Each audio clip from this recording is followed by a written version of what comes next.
Please be seated.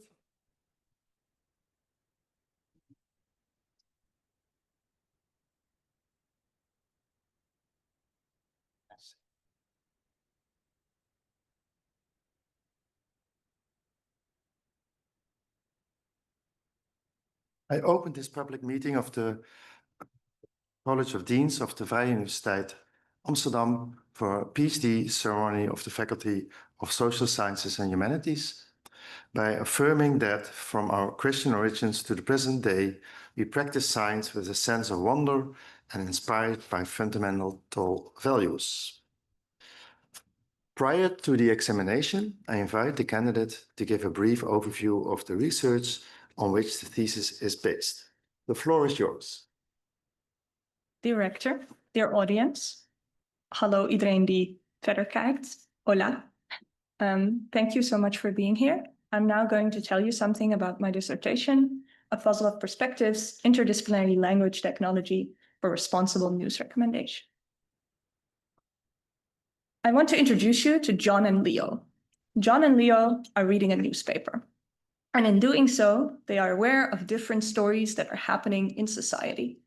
For instance, there may be a story that our healthcare system is not functioning very well.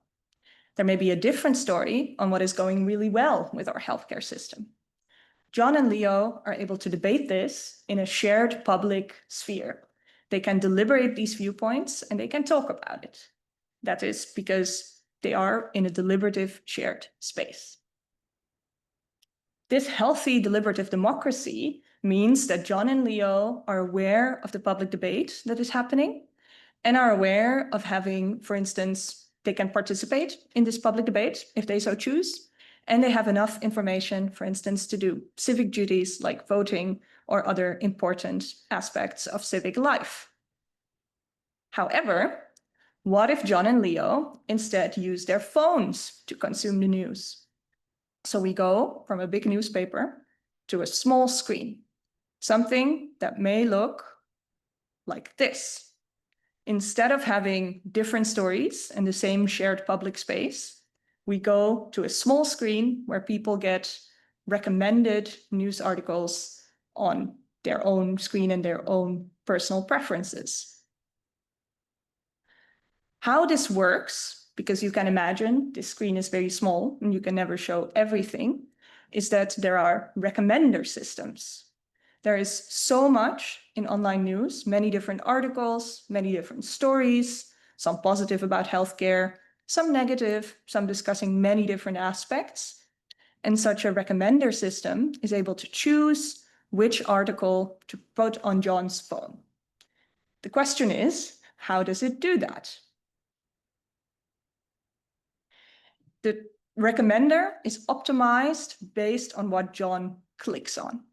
So John has his phone, and the recommender system makes a calculation that looks at clicks that John makes on his phone, clicks and the time that he spends on the platform. This means that the recommender system is calculating user engagement. It's calculating whether John is excited. Usually that means John is happy, doesn't always, and tries to optimize for more clicks. Because more clicks and more time means John spends more time on the platform. However, the result of that is that John and Leo are getting into their own little bubbles. They get recommended opinions, ideas they already know. They get recommended articles that may not challenge their perspective. And therefore, they're not in a shared deliberative space anymore. John may be in his own bubble where he only reads about what's going really well with Dutch healthcare. And Leo may be in a very different bubble where he only reads about what's going very wrong with Dutch healthcare. John and Leo are not connected in a shared public space. And my PhD is part of a larger research project that tries to tackle this problem, tries to make a better, more responsible recommender. And we were doing this with a group of people, a group of researchers with different backgrounds. So my own background was in the computational linguistics and natural language processing part, but we also had a researcher who looked more from the philosophy side on what is a good recommender. And we also had a researcher who looked at how users interact with the recommender system. And it was all for the goal of optimizing a better recommender system. My research specifically focused on detecting different perspectives. So the idea is, if you normally recommend articles that are based on clicks and based on more of the same, you can also recommend articles based that are different, that have a different perspective or a different opinion. In order to do this, you need to train an AI model to detect these different articles, these different perspectives, in order to recommend something that is different from that. And my research focused a lot on how well AI models can detect different perspectives. You may have noticed my title, A Puzzle of Perspectives, Interdisciplinary Language Technology for Responsible News Recommendation, because in my uniting of these perspectives, I'm not only connecting John and Leo's perspective, I'm also connecting all kinds of other perspectives. For instance, perspectives of different disciplines. I do interdisciplinary work, which means that I connect social science with computer science. I also work in language technology, and specifically my work on detecting different perspectives is about connecting societal debate topics to science and scientific models. And also my focus is on responsible science, which comes back, for instance, in a responsible connection where human and human experts can work together with AI models. So all these perspectives I try to tackle in my work. If we look a little closer, I can give you some examples of the projects that I worked on. One of these was on connecting social science with computer science. I studied theories of democracy. So how does a democracy really work? And then specifically the deliberative democracy, which states that a healthy democracy has an exchange of viewpoints. Then I looked at my own field and looked which computational tasks that we teach computers fit this very well. And I came to the task of stance detection, which is a task where an AI model learns how to detect pro and con stances, so in favor or against statements, based on a text and a topic. In this case, this would be, for instance, a news article and the topic of immigration. So this is a first perspective connection that I made. A more complex connection that I made was between societal topics and science. So I worked a lot with transformer language models, and for our use case, it would be very useful if these language models worked on many different topics. For instance, we could train them on healthcare topics and detecting pro and against healthcare statements. And then it would be super useful if they could also detect pro and con statements in other debates, for instance, about the economy or about many different other topics. And we did this, again, with a more responsible angle by reproducing another paper. Reproducing means that you do the exact same experiments as another paper. And this paper claimed that cross-topic stance detection was very easy for transformer models. Our reproduction was meant to show how robust these findings are. Can other researchers actually find the same results? And we found, actually, that the exact same model with the exact same settings and the exact same data can lead to very different results. And one reason was random computational factors within the model. But more close to our topic, and what's more important to us, there is a huge difference over topics. Some topics you can learn from, the model can learn from many different topics to predict what the different stances are. For instance, school uniforms is a debate that the model can learn from many different other debates, from abortion to gun control. However, the death penalty debate, and also a little bit gun control debate, is much more difficult. And the model really struggles to learn the nuances of pro and con statements on gun control or the death penalty by learning from other topics. Another study that I did was on a different connection between humans and AI models. This study was about sexism detection. And the idea was looking whether humans and AI models can work together on sexism detection. We had several experts on sexism we asked to write a definition of sexism. We then asked them to work together with a large language model, these same transformer models that we saw before, but ones with a chat interface. You may know these models also as ChatGPT. We let the expert make a definition, the language model make a definition, but then also let them work together on a definition of sexism. The idea was that the model would then use this definition of sexism to detect sexism. We actually found that the definition that the expert and the model worked on together worked really well for detecting sexism in text, and also that the definitions of the experts improved by interacting with the large language model. This means that the expertise of the expert and the large language model could work together to come to better results. In short summary, my dissertation found that stance detection models can help in detecting different viewpoints in text, but deliberative debates are very specific per topic and per cultural context. For instance, gun control is also very specific to the United States.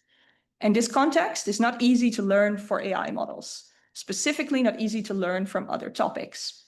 And lastly, AI models should work with humans. The goal is not to replace humans, but to use human expertise together with these models that are great pattern recognizers. So the models are very good generalists. The experts have very specialized knowledge. And together, they can come to really better results than each separately. The goal of all this research was, of course, a shared public space. John and Leo are now on their phone, but the idea is that with such models in a recommender system, they can interact on these viewpoints and they can actually have a healthy democratic debate instead of being in their own bubbles. At least that is the goal of my research. And I hope that in the future, this will be made possible. Thank you so much for listening, and I hope you will enjoy this defense. Thank you. I would now like to hear whether the candidate is prepared to defend the thesis. Rector, on your authority and as authorized by the College of Deans, and according to the decision of the Dean of the Faculty of Social Sciences and Humanities, I am prepared to defend my thesis entitled A Puzzle of Perspectives, Interdisciplinary Language Technology for Responsible News Recommendation, in order to obtain the degree of Doctor of Philosophy. Okay. I would like to start the opposition by inviting Professor Houdli Yanish from the University of Passau. Thank you for coming here and for participating in the opposition. So, dear candidate,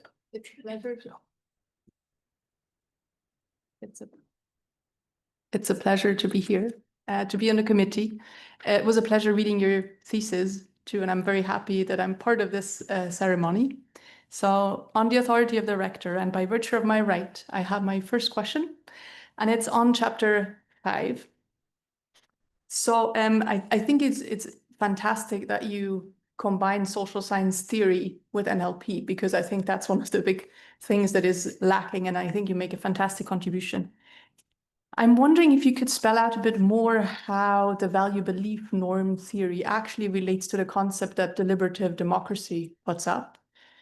Related to that, I have a question about the annotation guidelines. If you could spell out a bit more exactly what you told annotators to do.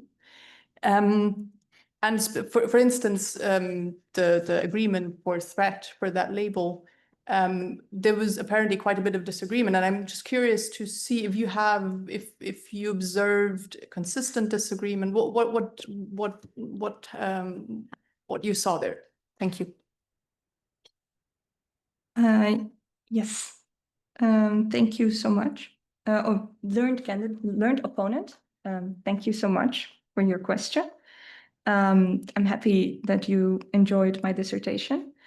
On the first part of the question, how VBN theory relates to the deliberative democracy. So I am not a social scientist, but I worked for this paper with a social scientist. And she identified this theory as being very meaningful because it specifically goes into almost underlying argument reasons why someone would be in favor or against. So instead of just stating, this theory was about environmental sustainability issues. So for instance, reusing certain cups, making less waste. And the idea is that people are or are not behind this, so they are in favor or against, but their reasoning and their specific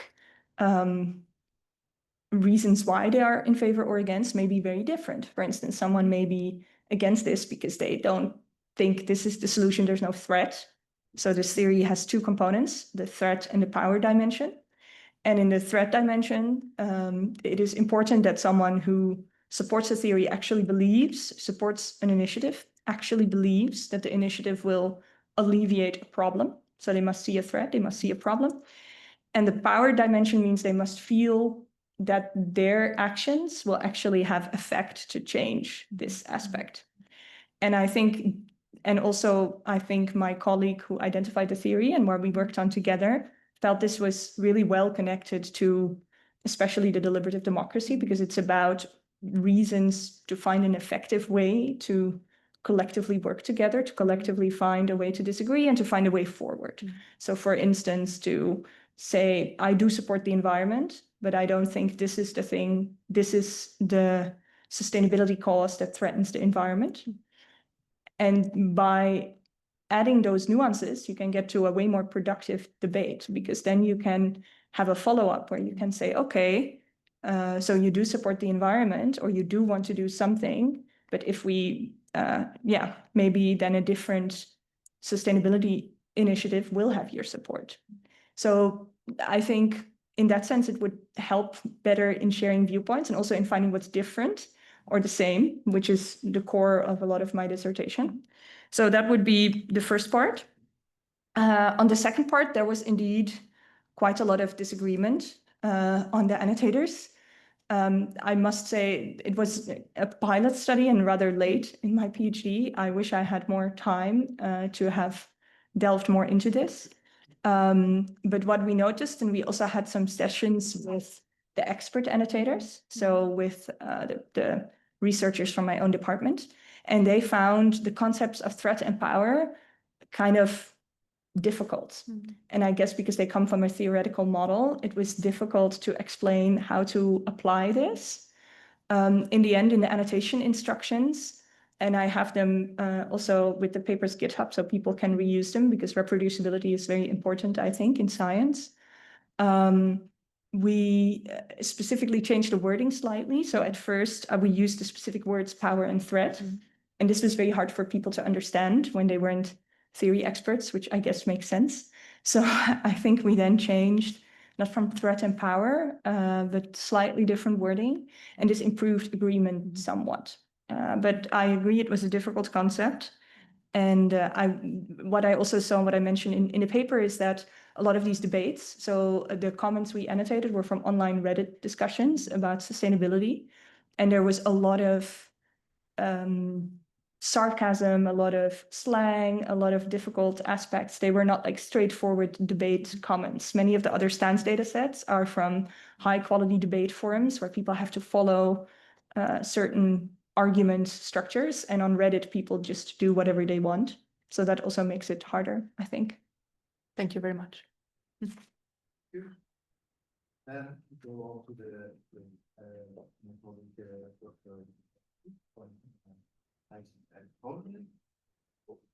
Actions at Groningen.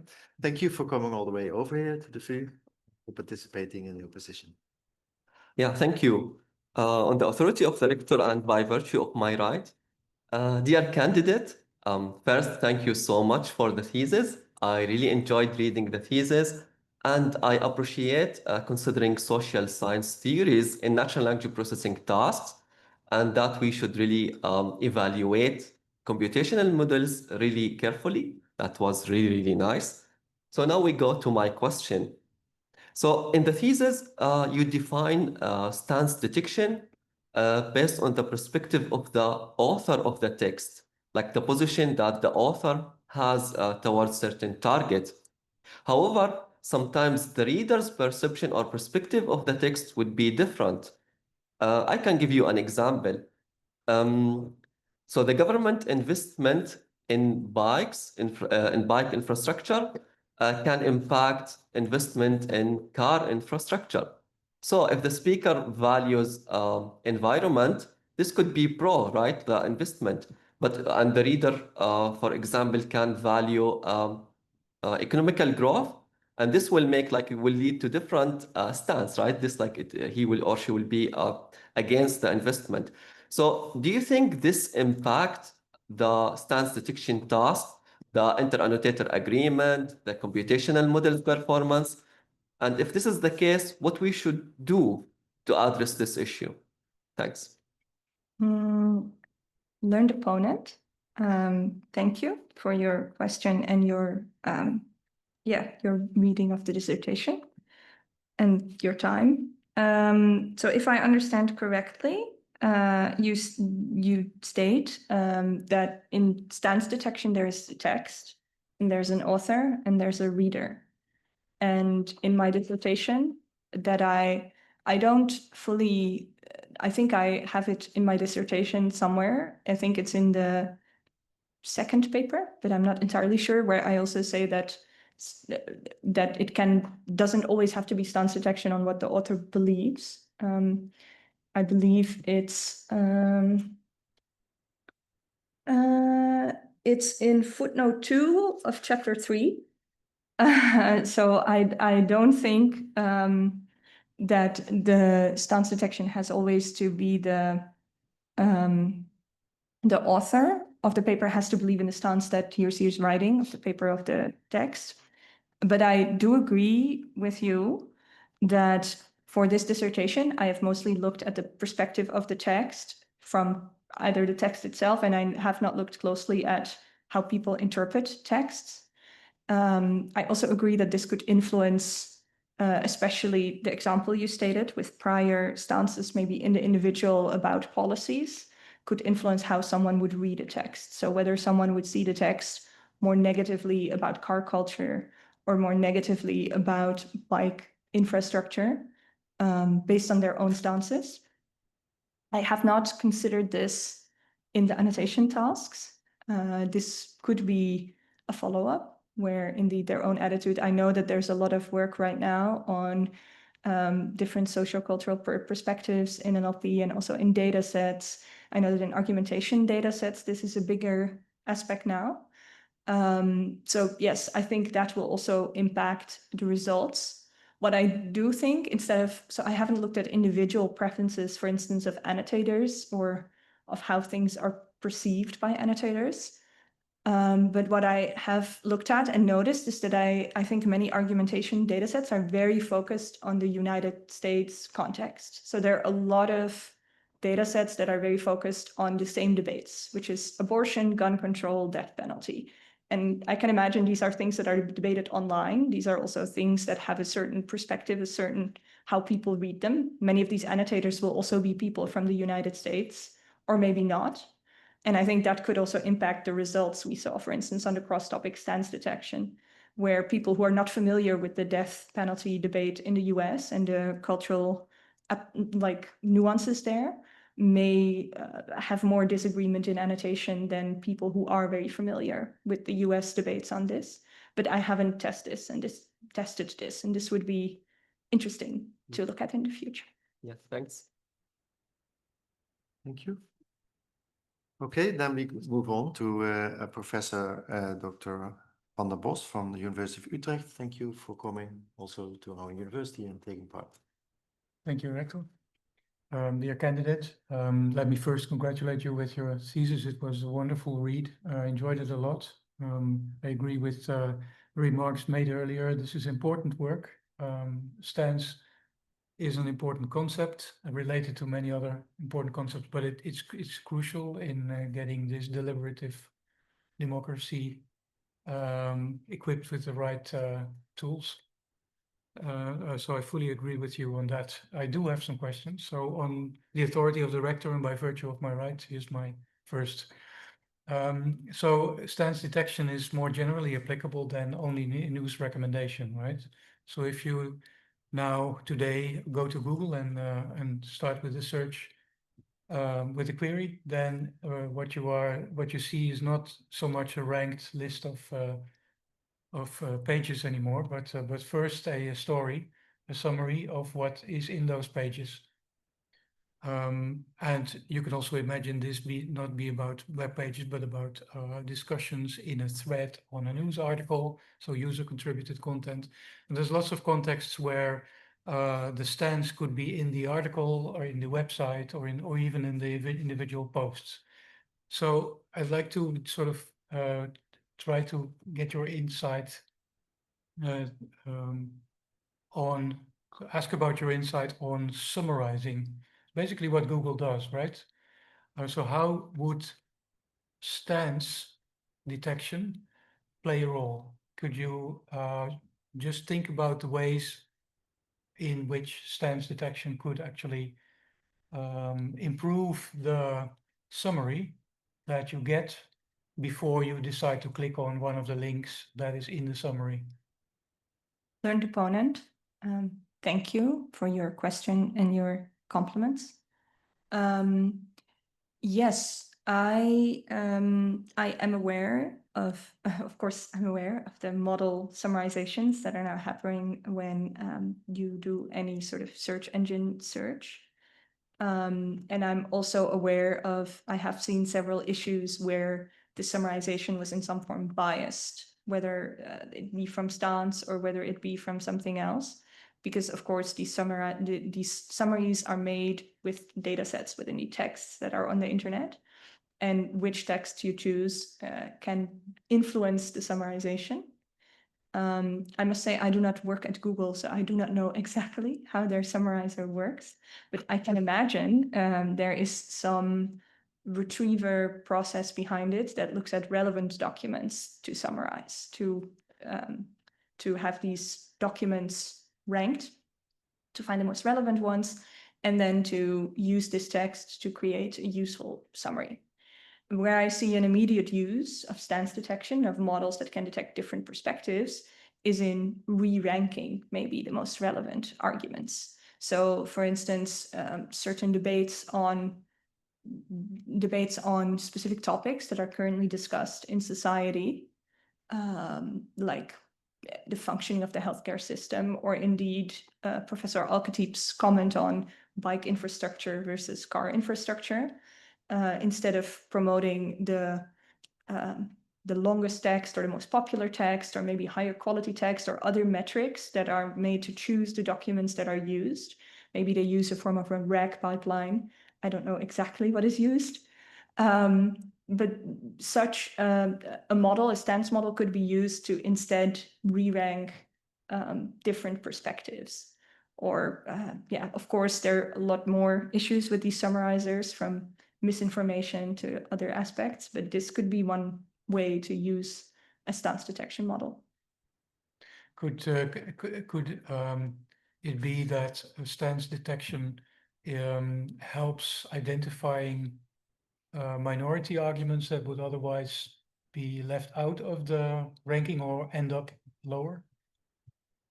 This could be, but I think then more is necessary than simply stance, because with stance, and this is partly why, for instance, the previous chapter that we discussed with the value belief norm theory, with just stance, you have two big buckets of pro and against. And what you want for a minority argument is to have more fine-grained detection of things that are maybe not so common, arguments that are maybe hard to detect. I know of the work of Cedric Waterschoot, who has looked into minority arguments.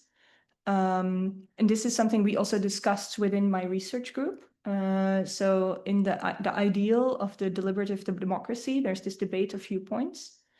There are different ideal models of democracy, and they're ones that really appreciate when viewpoints clash, or whether minority arguments are heard. And then detecting that becomes difficult, but then also, how do you define a minority argument? Do you look at who is speaking?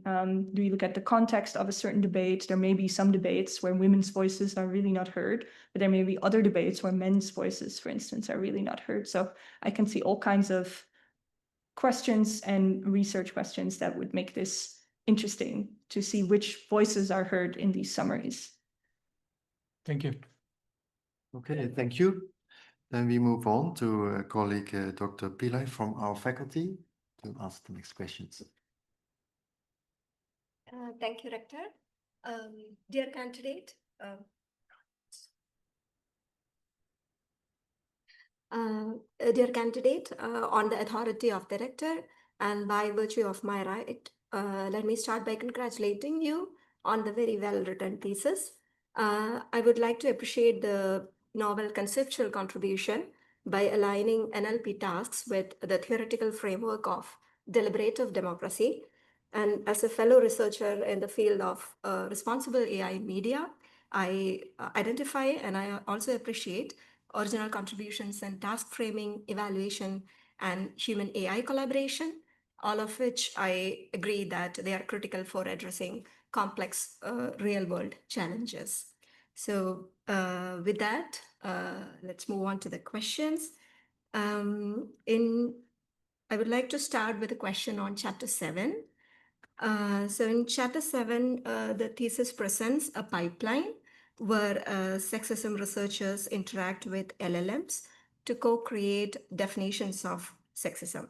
And you also have a section on ethical considerations in the same chapter, which rightly raises and discusses highly relevant aspects related to this experiment.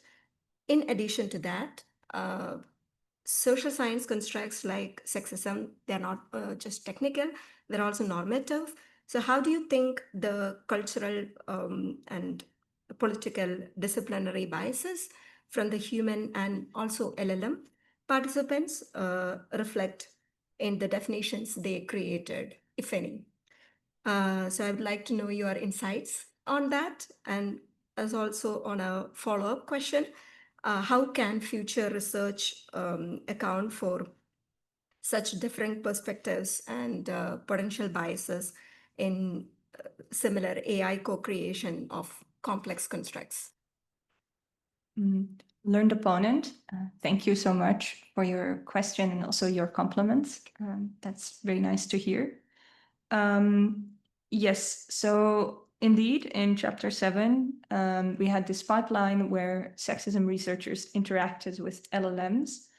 I must say, I agree with you that it would be very interesting and important to look at the different perspectives on sexism. And while I'm not an expert, either in sexism or in different cultural practices, I do know, and I can imagine that there are very different views on sexism in different groups, different cultures across the world.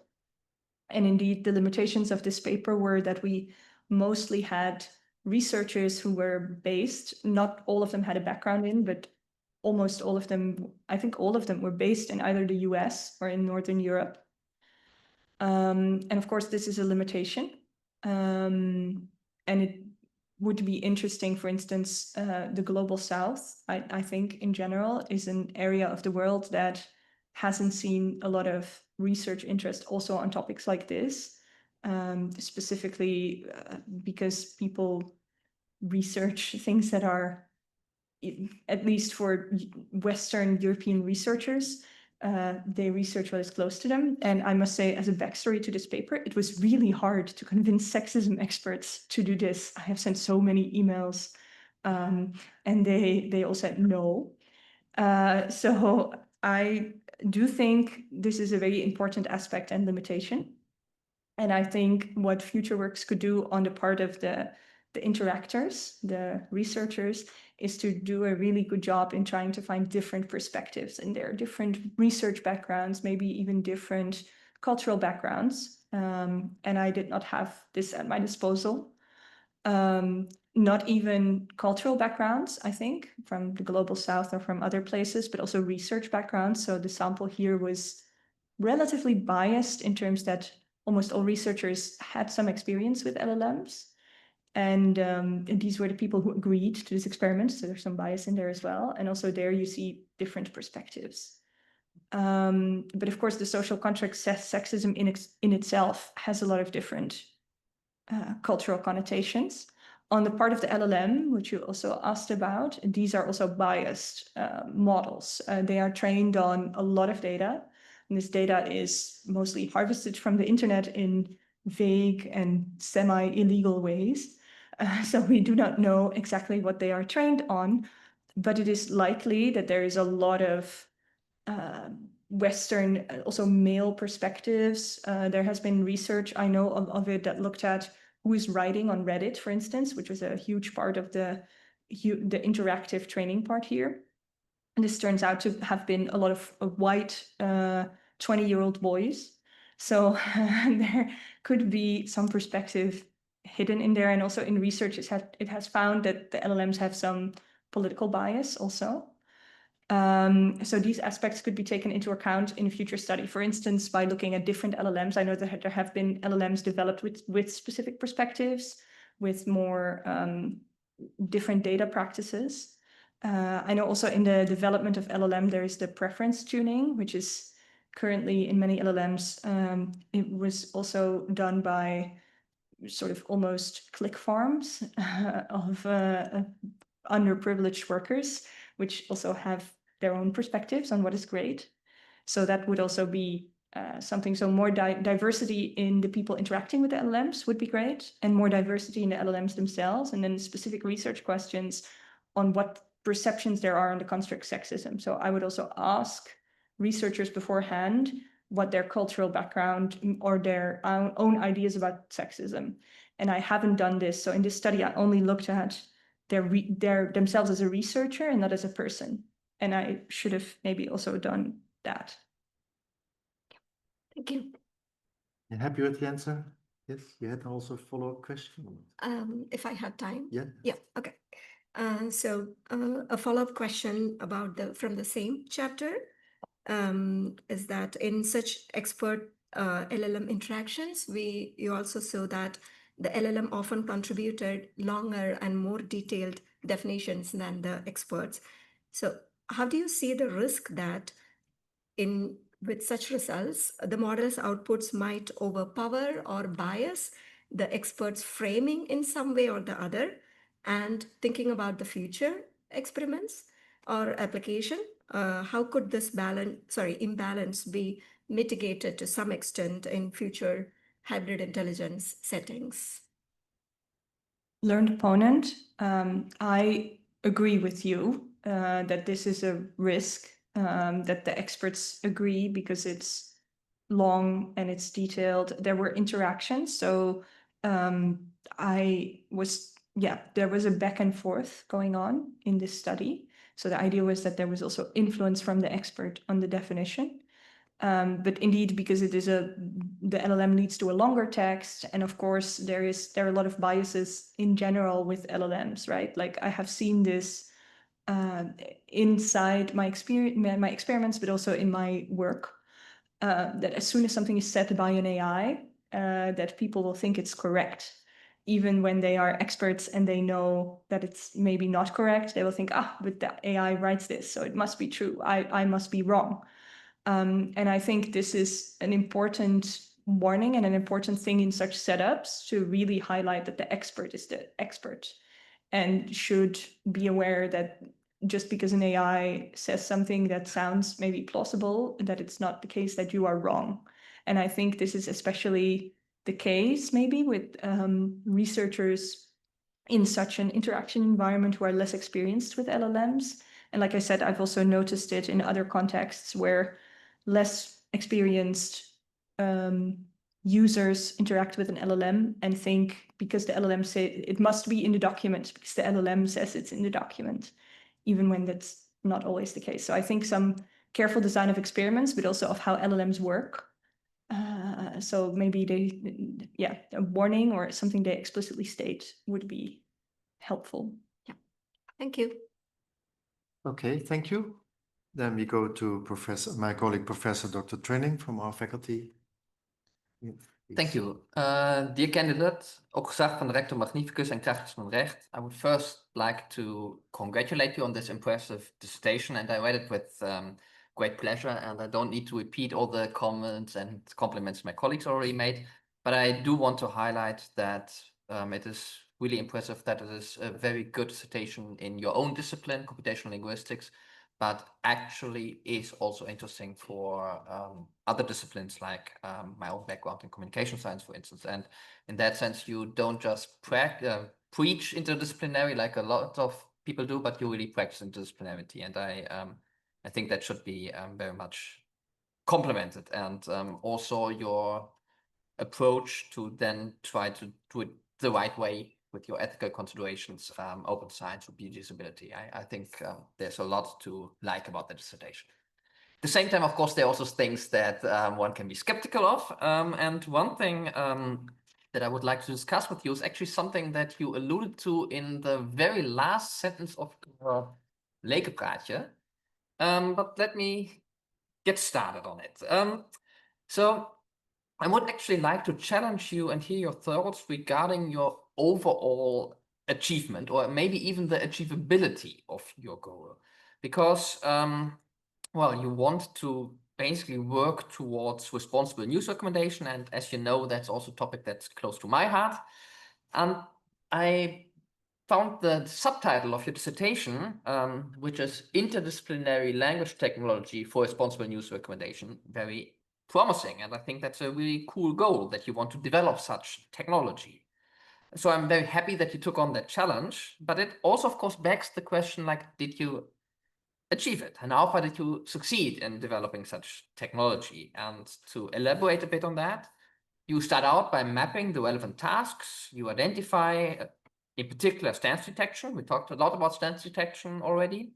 And you also very, very correctly highlight the need that in the context of news recommendation, the topics are essentially changing all the time. They are not known a priori. They are dynamic.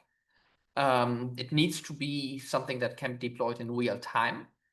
And yet in chapters 3 and 4, you basically come to the conclusion that cross-topic stance detection isn't quite there yet. So neither your reproduction efforts in chapter 3 nor the few-shot approaches in chapter 4 actually lead to a model that you could just out of the box apply and that would just work in such a real-time news recommendation context. So I strongly believe actually that such, well, some people call it negative results, but I actually don't think it's negative. It is actually a very important result that tells us a lot about what technology can and cannot be used for. But even though these things are very important, I would like to hear more from you about what you would say about the goal of building some general purpose news recommender system that relies on stance detection. Do you actually, after having worked for years on that, do you think it is achievable? Would you advise others to keep on working on that? Or should we maybe draw the conclusion that one of your main findings actually that this is just something that is so complex that we might actually not be able and that we should use a different approach? So I would like to hear your thoughts, because actually your last sentence of your layman's talk where you said like, I hope that future research will actually do it, was kind of triggering me also a bit. So maybe you can tell a bit more. Thanks.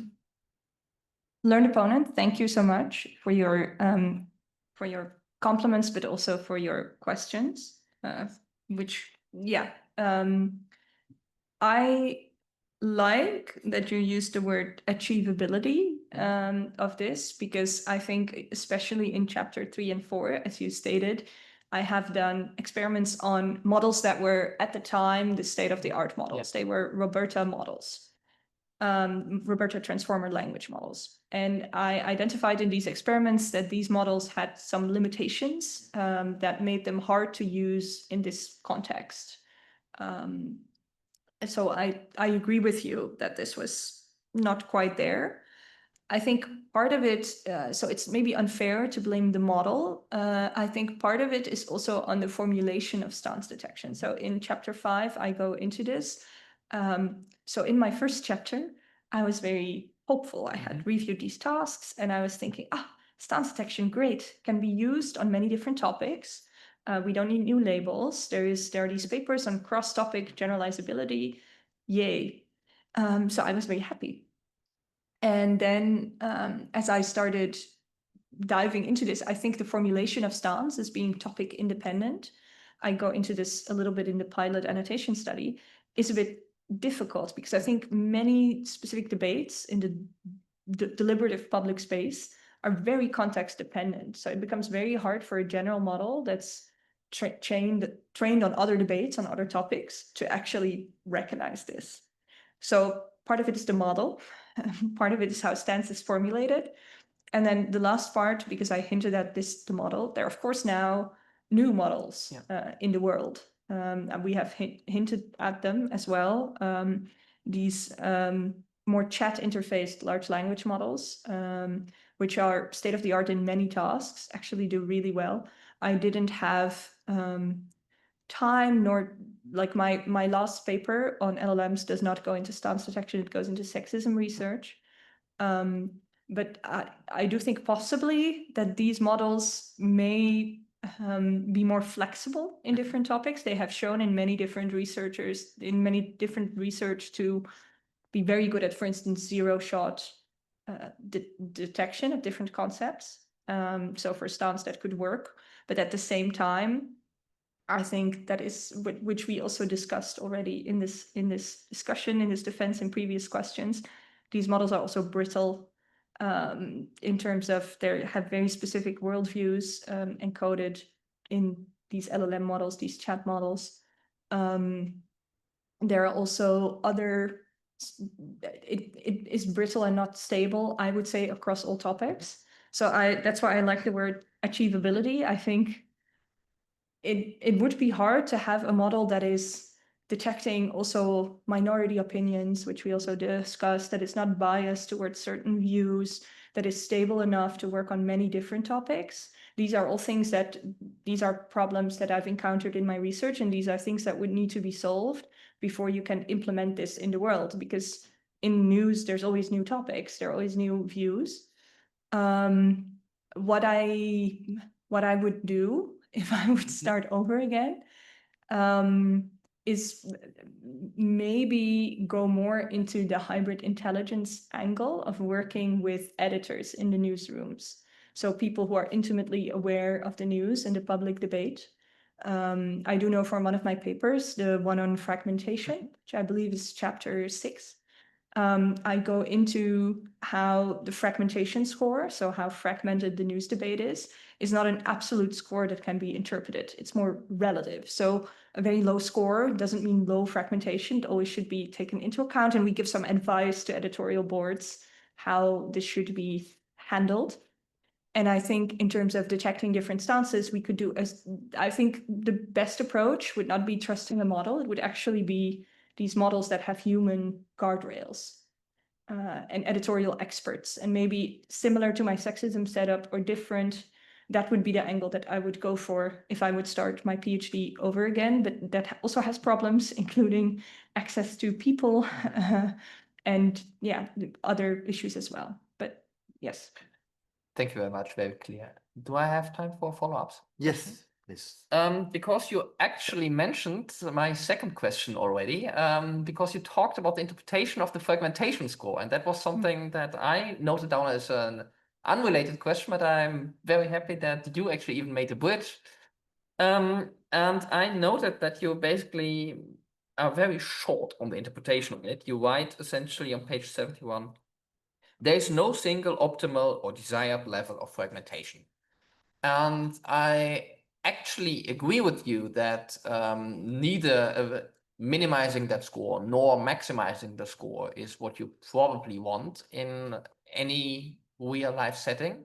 But of course, it begs the question, how should we then interpret it, right? So it's maybe a bit too easy to just say what it is not. So it's not just the minimum, not just the maximum, but if we measure it, or if you actually develop a measure for it, then probably you want to do something with it. So could you elaborate a bit on the uses of the measure in a real world context? Learned opponent. Yes, I agree with you that it is kind of easy to say how people should not use your scores in your models, and it's much harder to tell them how they should use them. Specifically for fragmentation, we have also, I believe in the same paper, written some recommendations where we go into that the clue should be in comparison. So instead of absolute numbers, it's comparing, for instance, a certain set of users with another set of users. And then in A/B testing, for instance, you could see the effect on fragmentation.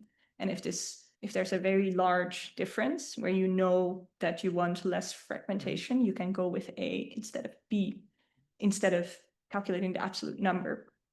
On what is desired, so this is how to interpret it in terms of what the number actually means.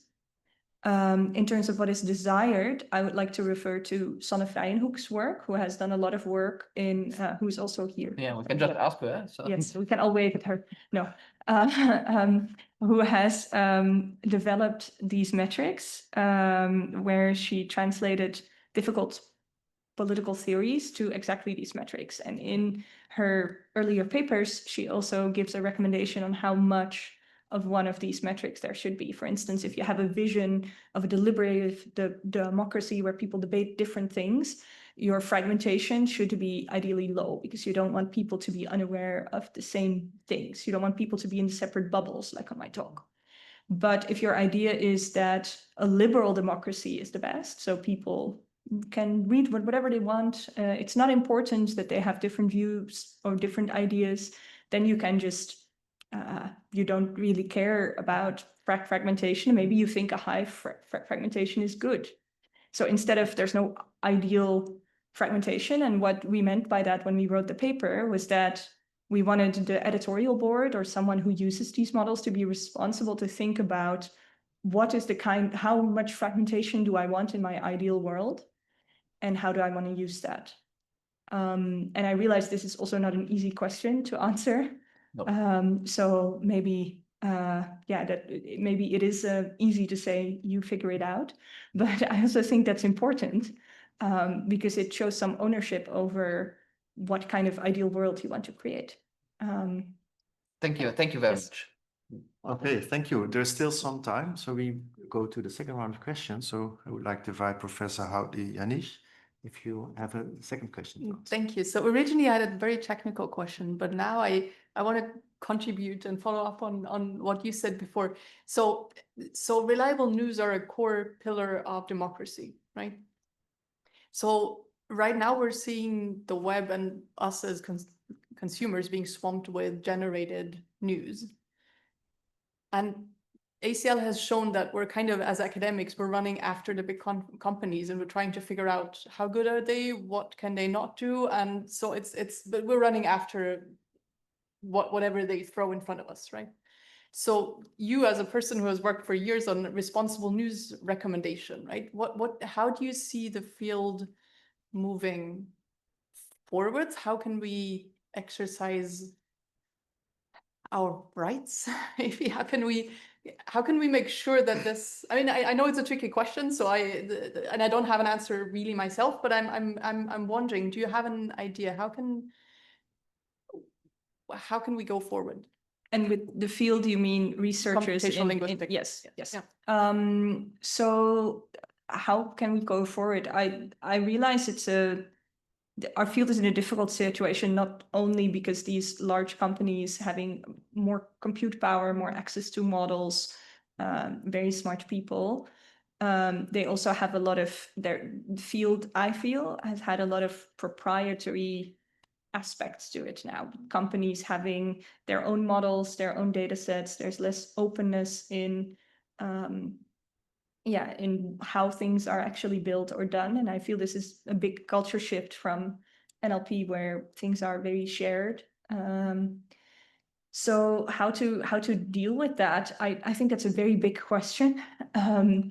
I think small steps as an individual researcher, there are some small steps I think people can take to try to create more openness and more of this responsible aspect to NLP. So one of them could be to do, I wouldn't say do like I did, but this pre-registration aspect really allows for more openness and transparency in what is actually happening, and sort of taking back the research aspect aside from big fancy model. And we have a lot of big fancy models, and your big fancy model is better than my big fancy model.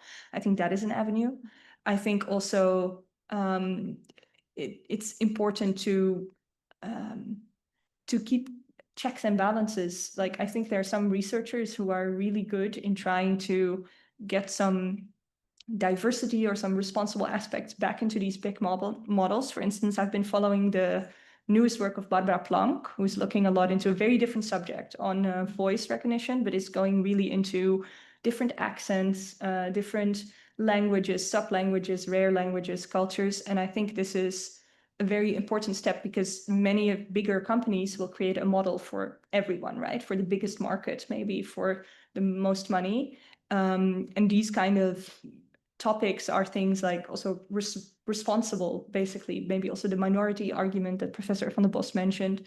I think that's important to look at the minority and at the diversity as researchers, and not chase the bigger model race.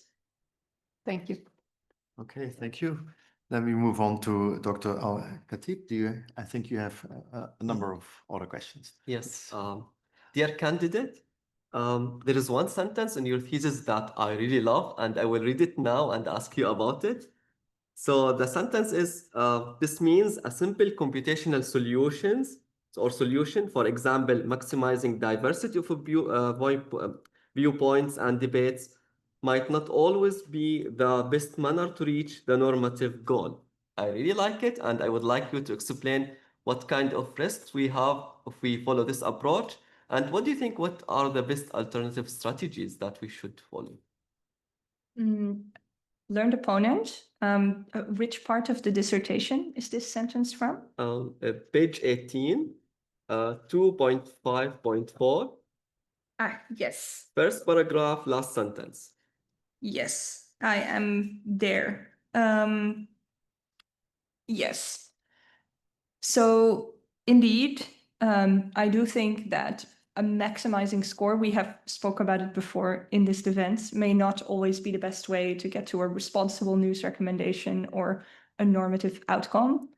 But indeed, that makes it very hard to know what is, right? Because the tools of our field, or the tools of the field we have, and that's in this chapter, what I try to do is connect this fuzzy responsible normative goal to these little tasks that are like, okay, the model can do this. And if the model can do this, we can use it to do more things, to do better things, to do more responsible things.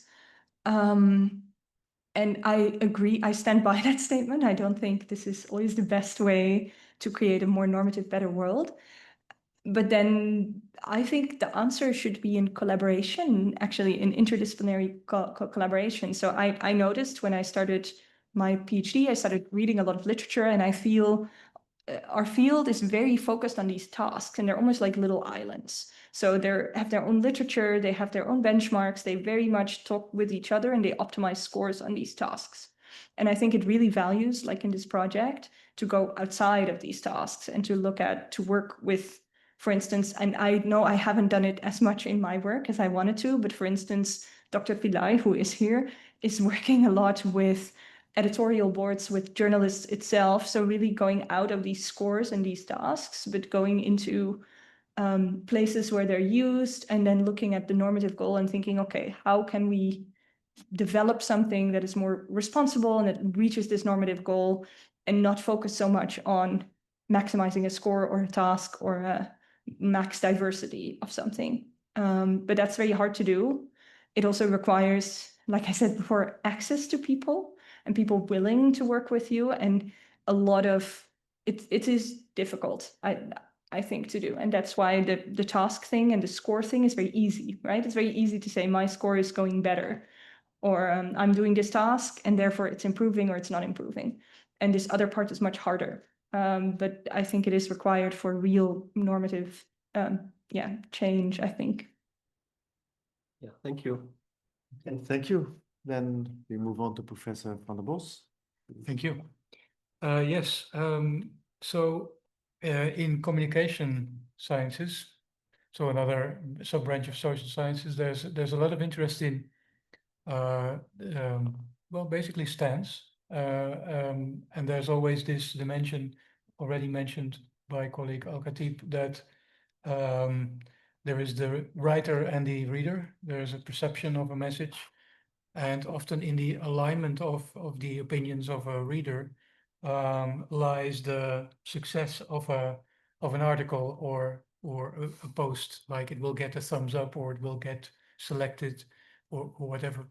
And I think stance detection plays a role here, but it's definitely, stance detection here is not the same as what communication sciences find in a very important aspect, which is the valence. The valence assigned to the message by the reader, whether the reader thinks it's a positive message that he or she can agree with, aligns with, is positive about, because they find that is very predictive of whether the reader is going to be convinced by it. Right? This is in the context of persuasive communication studies.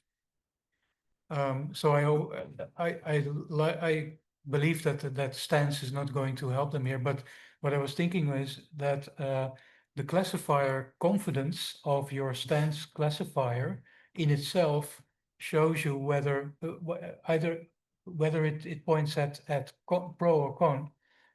In both ways, it can be very certain. It's very certain it's con, very certain it's pro, or rather uncertain and show that there's no argument there if it's a three-way classification.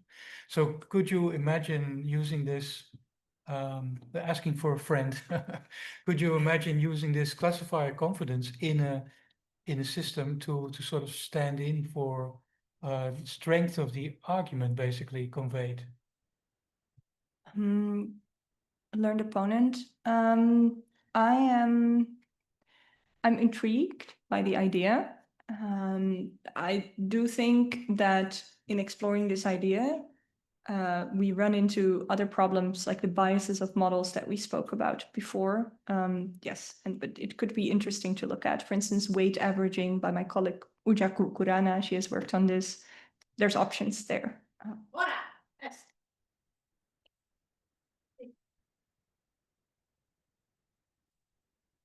Now that my defense has ended, I sincerely thank the opponents for the attention they have devoted to my thesis.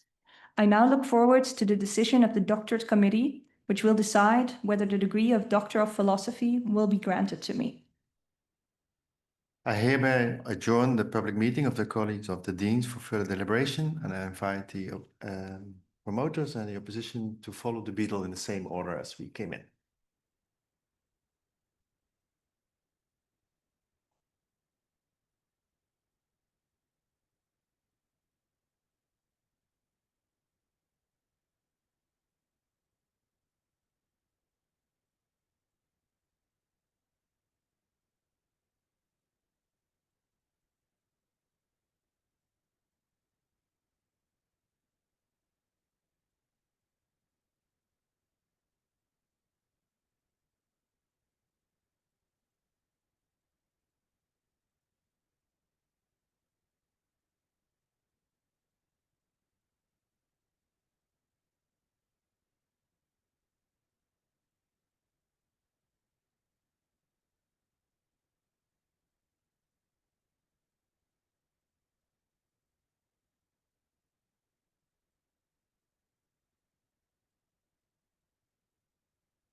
Please be seated.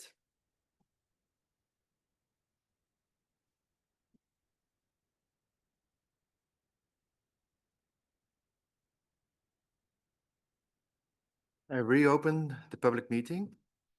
By its duly accorded authority, the doctorate committee grants the degree of Doctor of Philosophy to Myrthe Reuver.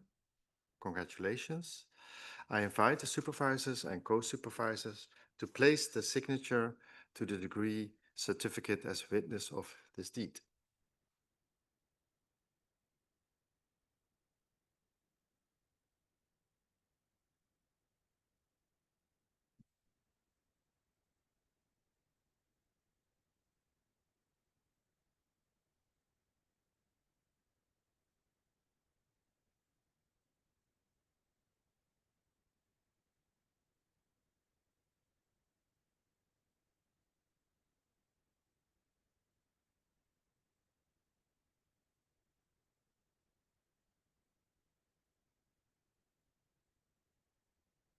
I declare in public that in the privacy of the closed meeting, the candidate by a signature stated adherence to the conditions laid down in the provisions in Article 5 of the doctorate regulations of this university, regarding rights and responsibilities in society and science. Professor Fokkens, appointed by the College of Deans as supervisor, will now perform the investiture. During the pronouncement of the investiture formula, only the doctorate committee stands.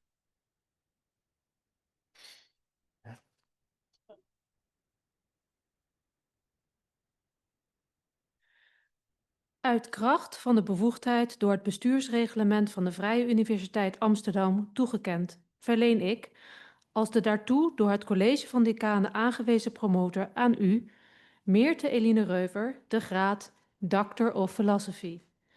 Ik verklaar u in het bezit van alle rechten door wet of gewoonte aan deze titel verbonden.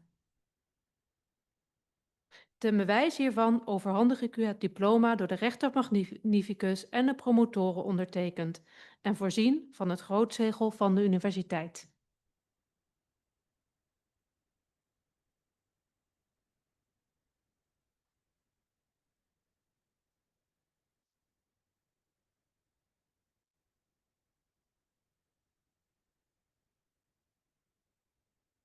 Okay, you can sit down.